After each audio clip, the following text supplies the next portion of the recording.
Hi. Well, I always get like this when I start. I'm completely calm and feel relaxed.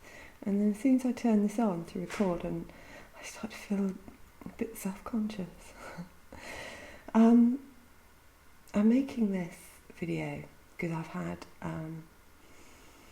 a really funny few months actually. It's been strange. I also realise I always say it's been a funny time. This whole last couple of years has been a funny time because it's just been so full of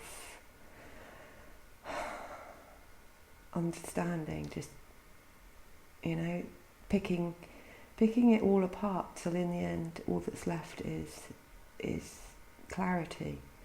And it's been an ongoing process of exploration that's been amazingly wonderful. I can't think, from the moment that switch happened in me, where I woke up and I understood what I had to do to free myself, or to free the mind. I realised I was always free, but it was the mind that was stuck and lost. And from that moment onwards, all suffering ended. But it's been an interesting journey. It's like having been on a ride and not knowing where it's going to take me at any point, but being completely just willing to go with whatever. And it feels like it's finally there's nothing left. The last thing happened, and I can't see that there can be anything left as far as the sorting out of the mind goes. I mean, there's still life, and but it feels like the mind has finally, the 2 years it's taken, it's done a full circle, and it's come back to where it started almost. But now there's just peace and clarity, and there's nothing in me that is not at peace. There's nothing being pushed away that's not peaceful, because this part of the mind, the bit that was left at the end, that had woken up and was seeing itself from the inside, which that was an amazing thing. That's been going on now for a few months, where when I did the 10 days of silence and the mind woke up to itself and realised that nothing was happening outside of it, everything was happening inside of it. And so it shifted from constantly looking to the rest of the mind of what's that, to thinking, what am I thinking? This is me. It stopped trying to palm things off on other people, because in fact there was nothing left. It got to the point where emotions or feelings in the body actually then were still coming up, and it was looking to find the person that was bringing each thing. So it was as if every time an emotion happened, the mind would grab hold of it, like, what's that? Why is that there? What's that? But there was no answers anymore, because there was nothing bringing anything. It was just the emotion in their rawest form that live within us, and we all have them all. And but the mind was frightened of them. It was frightened of the emotions, because it felt that certain emotions and feelings were going to sabotage its motivation, its goal. I'll get to that in a minute. What happened was, over the last few weeks, the emotions in their rawest form have been coming to me as they are, and they're all like people. I think with me, what I've realised is if something comes to you in your head and it's got a voice, then it's kind of a being. It's a being of its own. It has its own way of thinking. Like, you try and tell the mind how to think, it just doesn't listen to you. You can sort out how you want to think, but you can't make the mind think how you want it to. It won't. It just won't. It can't, because it is what it is, and it's made of what it's made of. But what happened was the emotions started to come in their pure form, and it was kind of as if I had to see each one of them as they really are to be able to put them to bed.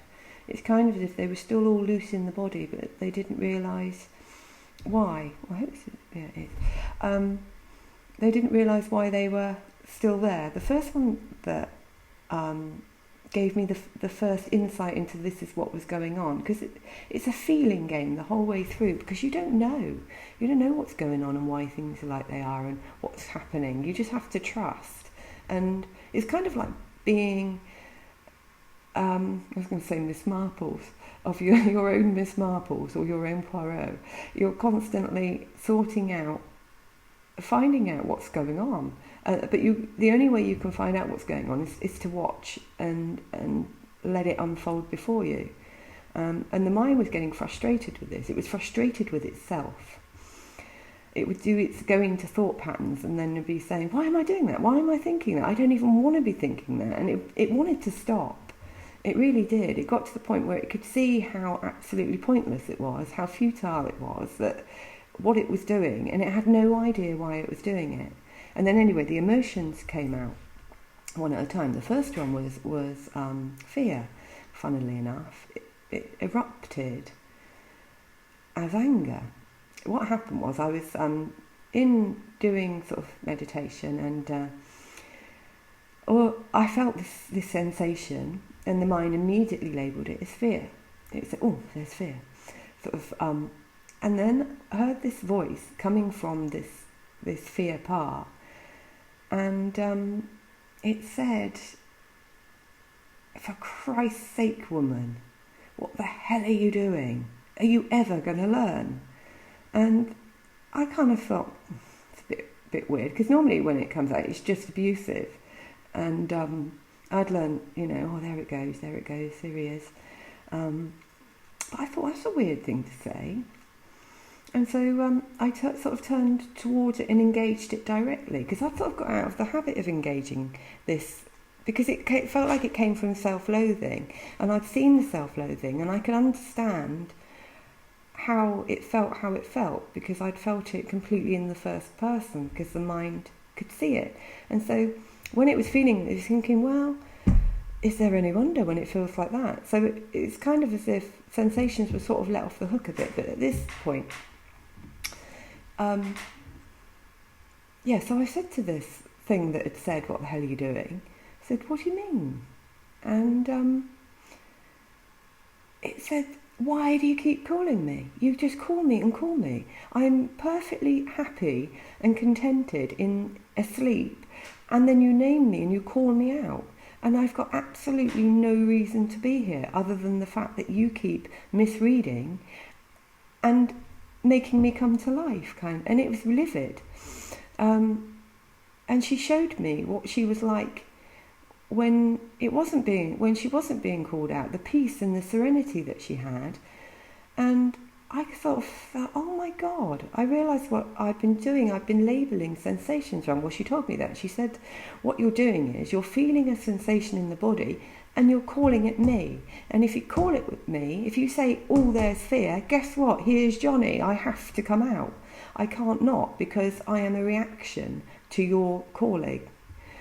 I thought, oh, God. That was quite a revelation, it was quite stunning. And she was like in a crypt, and it had all these coffins, but she just wanted to go in her coffin and have the lid pulled over her, and for me to leave her alone. She was saying, right, I'm getting in, pull the lid on, and get out of here, leave me alone, don't call me again, because I'm not coming. So I've absolutely had it with you. You've gone through all of this, you've cleared it all out, and there's absolutely no reason now for you to be hampering me and calling me and making me come out here. And I'm not coming anymore, that's it, I've had it with you. And I was like, oh my God, in the end, all this way through, I've been thinking that I was trying to get rid of fear, and in the end, fear gave me up, it turned on me. It was like, just fuck off, I've had it with you, go away. And I felt a bit panicked when it was getting in its coffin and saying, pull the lid on. I said to it, but what if I need you, if you're gone? And she looked at me and she said, what is the matter with you? Why would you ever need me? Think about it. Why would you need me? What for? What use am I to you? I thought, oh yeah, why would I? You think, well, what about if I'm in a scary situation? You think, and you'd need me for what? Why? Why would you need me? Why would I help? How could I help you? I thought, oh my God, yeah. It's born from the separation, and it in itself is a completely pointless activity, being afraid. Because even if you're about to be mauled to death by a lion, what's fear going to do? It's not going to help. Pointless. But, I was clinging on to it. So I let her go in, and I pushed the lid on. It was like a big marble lid. Pushed it on over the top, and from inside she's going, right now, get out, go on. And I thought, oh God. I felt a bit rejected. I felt rejected by fear. Christ.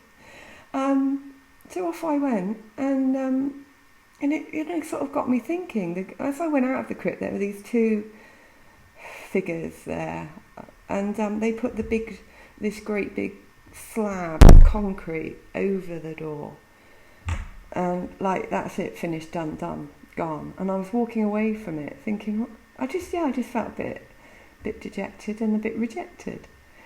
But it set me thinking about it. If that's what I've been doing to fear, I've been calling fear out. So what else is the mind naming and bringing to life unnecessarily? Because in actual fact, none of the emotions, unless there's actually something happening in the moment that emotion is called for, they have no need to be there. And when they're not there, your natural state of oneness is just shining through. You're not extraordinarily happy. Actually, I say that I do have real bursts of just, it's the relief of this all being over, and that nothing is coming up, nothing is reacting to any of my thoughts anymore. So I can have a thought, and it's just my thought. Nothing tells me that I'm doing it wrong, that, and that just makes me feel jubilant. So after that, after fear came and showed itself like that, it certainly thinking about them all, thinking, what? It gave me another viewpoint. It changed the perception of how I was looking at things. And so then over the next few weeks, the rest of the emotions gradually came on at a time, like guilt. Guilt came, I feel so terrible about the things that I've done. I've done such terrible things. And sitting with guilt and saying, well, actually, you didn't do any of them. You're guilt. You're a reaction to a happening. You are not the happening. You didn't do it. You're not responsible for the thing that you're taking on and carrying as your own thing. It's nothing to do with you. Anything else that was done in this body was done by other parts. You're just a reaction to the doing. And it's like, oh, so I don't have to feel guilty about. And no, you don't have to feel guilty. You have nothing to be guilty about. And the relief, as each of the emotions, because one by one they came, and when they got that they didn't have to do it, that they could just go into resting mode, into the place where they came from, where when they're resting there, they're just in peace, because they are consciousness. But when they're called into action to be the energy vibration that they're called to be by the mind, they have no choice but to do that. But they don't want to be doing it. They want to be. It's kind of, I thought of them as all, because of the first one being like in a coffin, I started to think of them as they could be in boxes.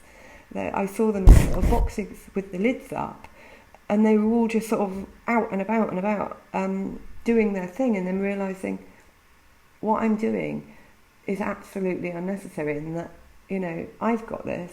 Things like to guilt, everything that you think you've done, I did, or other parts of me did, nothing to do with you. Need, that was an interesting one, because you realise that with neediness, the more, I want more, I need, that it never can stop itself, because it is in fact a kneading machine. It's like a machine that just needs and needs and needs and needs, and it needs constantly. It's like when you see a child that's first developing, you see that child when it's sort of like 2.5, and maybe up to sort of 5-6 years old. That thing that whatever they're doing, they're already looking to do the next thing. You know, it's like I had this when my nieces came a few years ago. My younger niece, she was at that age where, because we always do lots of craft, so she'd say, Auntie Debbie, I want to do painting. Can we do painting now? Can we get the paints out now? Can we get the paints out? You go, right, okay. You get all the paints out. 5 minutes later, can we do beading? Can we make something? Can we do beading? Can we get the beads out? And it's whatever it's doing, it's looking at the next thing. And that doesn't go away. It becomes more sophisticated as we get older, or we think it does. But actually, when you see it in its rawest form, it's just need. I was letting it out, and I was drinking a drink. I was drinking a coffee, and as I was taking a sip of it, it was telling me that, you know, have another sip. I need more. I need you to stop. I need you to put the cup down. I need. It's like a train that just runs constantly. So I was sitting with it and saying to it, what is it you need? What is it you think you need? And it said, more. I need more. More of what? More. Just more. I need more. More what? Of it. I need the thing. What thing? It. I need more of it. And you think it doesn't know what it needs, because all it is need. In its rawest form, it's just need. And it has no idea what it's doing or why it needs it or what it needs. And it can never be satisfied, because what it needs doesn't exist. So that went, and on the rest of the, you know, if you think of any emotion, they all came and had their moment. And then last of all, which was the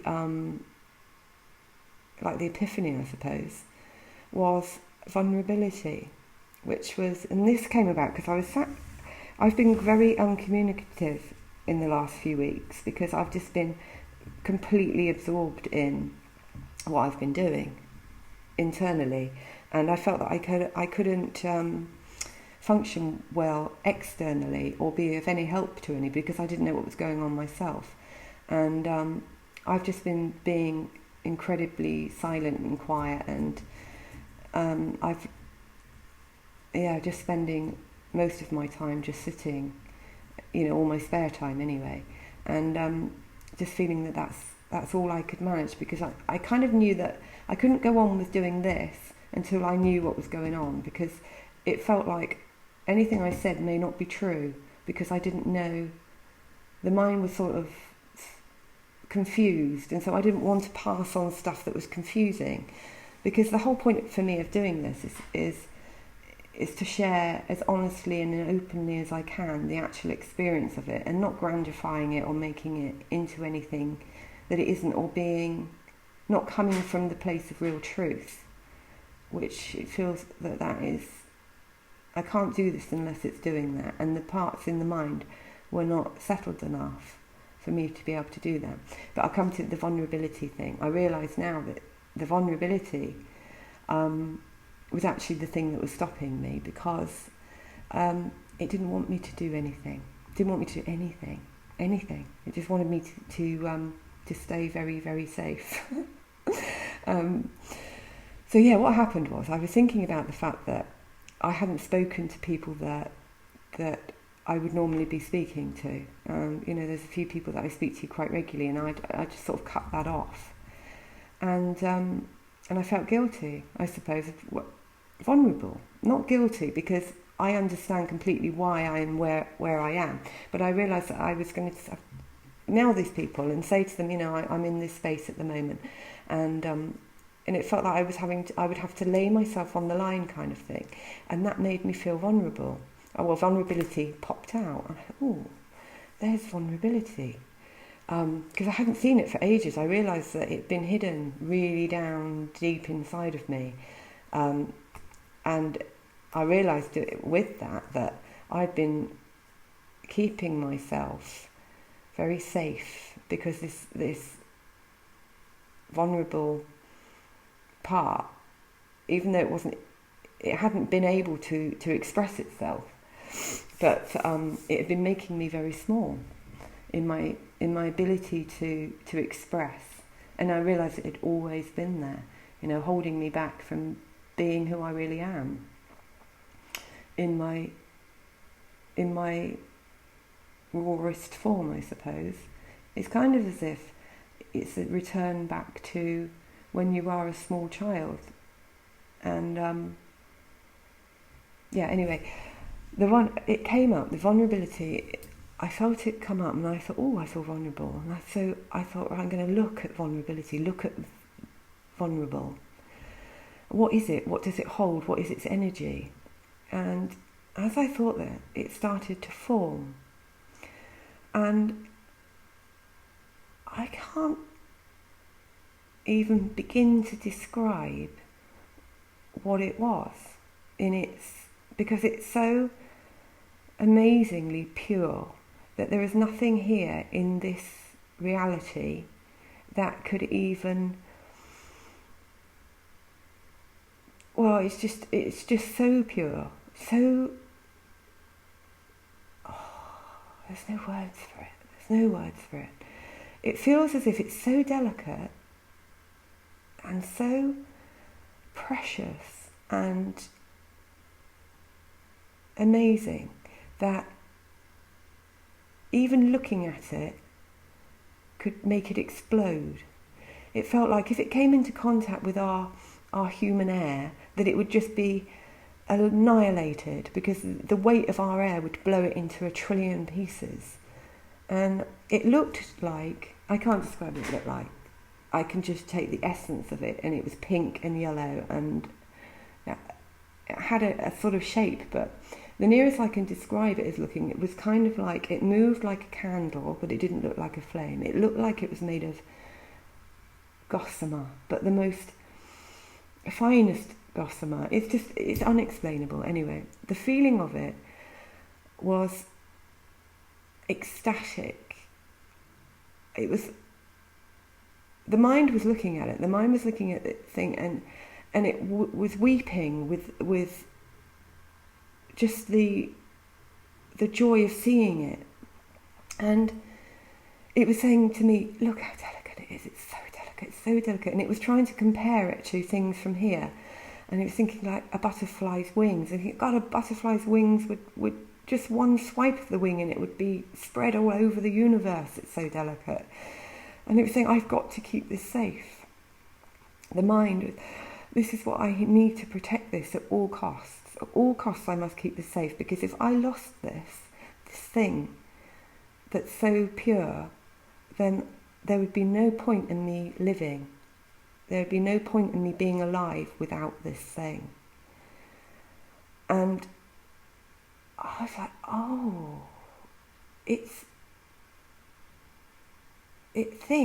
the mind thinks that this thing that it could see lives inside of it or alongside it, and that its whole purpose, the whole reason that the mind comes into existence in the first place, is to keep this thing that it sees so precious safe.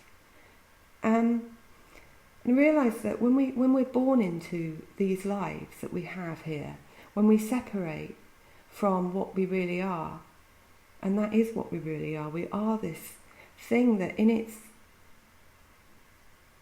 purity, in its natural state, it's so pure that it feels as if it couldn't possibly exist in this environment. But then there's the dawning, because I said to the mind, imagine now you're looking at this thing and you think that you have to keep it safe and that you have to protect it at all costs because it's so delicate. But just imagine, just as a possibility to start with, that you're wrong. And actually, it's not delicate at all. It's actually the strongest and only thing in the universe. That what you're looking at and what you think you're having to protect is in fact the fabric of the universe. And you are made of it, and it is made of you. And there is no part of you or anything in this universe that is outside of it. It's kind of as if what it was looking at with what everything is when this thing is squished down. So to be this, it has to be squished into these shapes. But so that is what everything is made of, but it's just that intensified. And of course the mind didn't get this. The mind felt that it had to protect it. The humanness felt that it had to protect this beautiful, delicate thing. And of course it didn't. And then it dawned on the mind that it didn't have a job. That actually the thing it was trying to protect was the universe. And how could it, when it is the universe? And the relief, again, the relief that the mind felt when it realised that its job was done and that there was nothing to protect. In fact, it was protected by this thing. It itself was protected by the universe. By the very thing it thought it was protecting was actually protecting it. And it was actually made of the thing it thought it was protecting. And every single thing that's happened was done by this delicate thing that isn't delicate at all. It was just, well, the mind was literally blown. It was as if it was the final thing that was holding it here.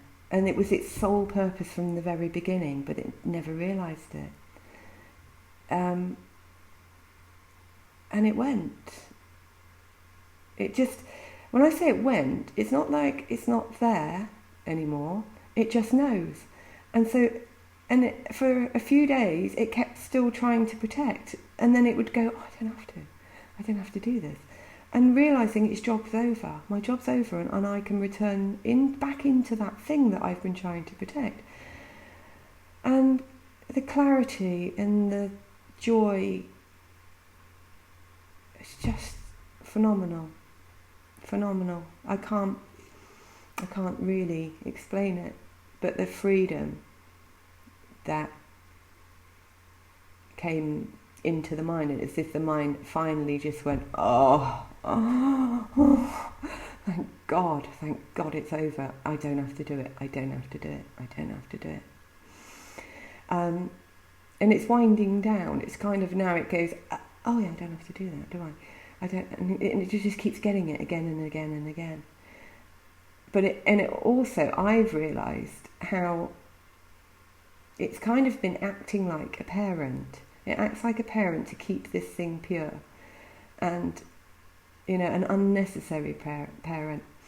I had, after this happened the other night and the realising happened, it was this blissful feeling. I think what happens is as something leaves you, your vibration changes, and so the feelings in the body, because you're kind of this, you've dropped another piece of density that you were holding on to of a lower energy, and as that disperses, it's as if the whole form rises up into another place of being, and the feelings that are just unbelievable, so intense that it gets to a point where you think, I don't know I can bear this anymore. I can't bear this much ecstasy. It feels like you'll explode with it. And this happened afterwards, after this experience and this knowing and the mind getting it. And eventually came back down to normality, back into the body, the form sort of thing. And it was just, that was, amazing. And then the mind said, better go to bed now, because it can't stop. It just had that experience, and it's thought afterwards, well, it's bedtime, you really ought to be in bed, it's getting late. And I just sat and laughed, and the mind got it too, and she started to laugh. And just sort of the ridiculousness of seeing and feeling this expansion that was so huge, and then as soon as it hits back into the body, it immediately kicks back into what needs to happen, what needs to be done. Unbelievable. So, yeah, that's that. Probably not explained as well as it could be, because the thing is with these things, when I experience them, and I think about them a lot, and I see new bits of understanding in them constantly. Then when I go to talk about it, I realise I talk about 5% of what I've seen, but hopefully it gives you a bit of a gist of it. And I just want to say that this whole thing that's happened, that set me free, was only possible because I gave myself time. I gave myself time to just be. I turned away from the outside and started to focus on the inside, spending time just being with myself and meditating and pondering, and allowing the part that you really are to form a firm foundation of knowing who it is. And that's really difficult because the mind comes in and overrides you so much that it's really, really hard to find who you are among it. It's like, I remember, I used to sit and think, who am I? All this is going on. Which voice is mine? Which is me? And in the end, when it's all dropped away, that's all that's left is you. But the only way to it is to start examining it, looking at it from this place of just what is in here. Because the thing is, if you've got any unrest in you, any feelings of anxiety or pain or suffering or anything, it's because you're misunderstanding. It's because there's parts in you that don't know what's going on. They're not up to date with this moment. They're stuck in the past and they're trying to protect this precious thing. And eventually it realises there's nothing to protect. It's trying to protect consciousness. So it's consciousness trying to protect consciousness because of misunderstanding. That's mad, isn't it? Madness. So you've really got to get quiet with yourself. You've got to be prepared and willing to invest in you, because none of the answers are anywhere but inside. And it feels like a scary, horrible place to go, but you realise once you go there that you've been imagining horrors that don't exist. So be brave. That's it. You've just got to be brave and start looking at what you hold, and it will amaze you. It will amaze you more than anything from the outside world that anyone could ever tell you or offer you. It's all inside. So get looking. So that's it really. That's it and all about it. I'd just like to point out, I haven't gone bald, it's just very cold.